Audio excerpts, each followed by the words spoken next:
गिलगित बल्तिस्तान में मौसम सरमा के दौरान दर्जाए हरारत नुक्ता इंजमात से नीचे चला जाता है, जिसकी वजह से लोग अपने घरों को गर्म रखने के लिए तवानाई के मुख्तलिफ जरायों का इस्तेमाल करते हैं, जिसमें लकड़ी का इस्तेमाल सबसे ज्यादा होता है। गिलगित बल्तिस्तान में जंगलात मतलूबा मिकदार से बहुत कम है और सर्दियों में लकड़ी की जरूरियात को पूरा करने के लिए दरख्तों का बेदरे कटाव माहौलियाती आलूदगी और मौसमियाती तब्दीली का बाइस बनता है। लकड़ी के जलाने से कार्बन डाइऑक्साइड और दूसरी मुज़िर सेहत गैसें पैदा होती हैं, जो कि इंसानी सेहत, कुदरती माहौल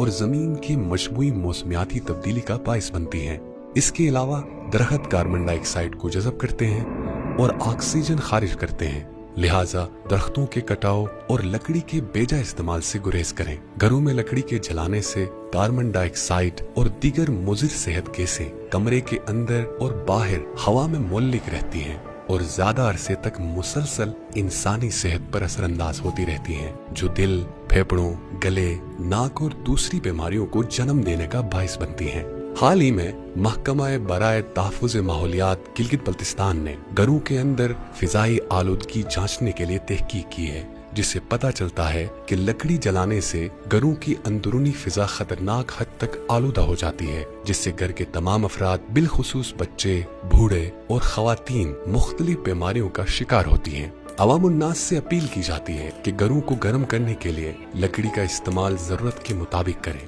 लकड़ी के बेजा इस्तेमाल से गुरेज करें, दरख्तों के गैर जरूरी कटाव से इज्तनाब करें, अपने और इर्द गिर्द के लोगों की सेहत का ख्याल रखें, कुदरती माहौल को साफ सुथरा रखें और माहौलियाती आलूदगी और मौसमियाती तब्दीली का बाइस न बने। महकमा बराए तहफ़्फ़ुज़ माहौलियात गिलगित बल्तिस्तान।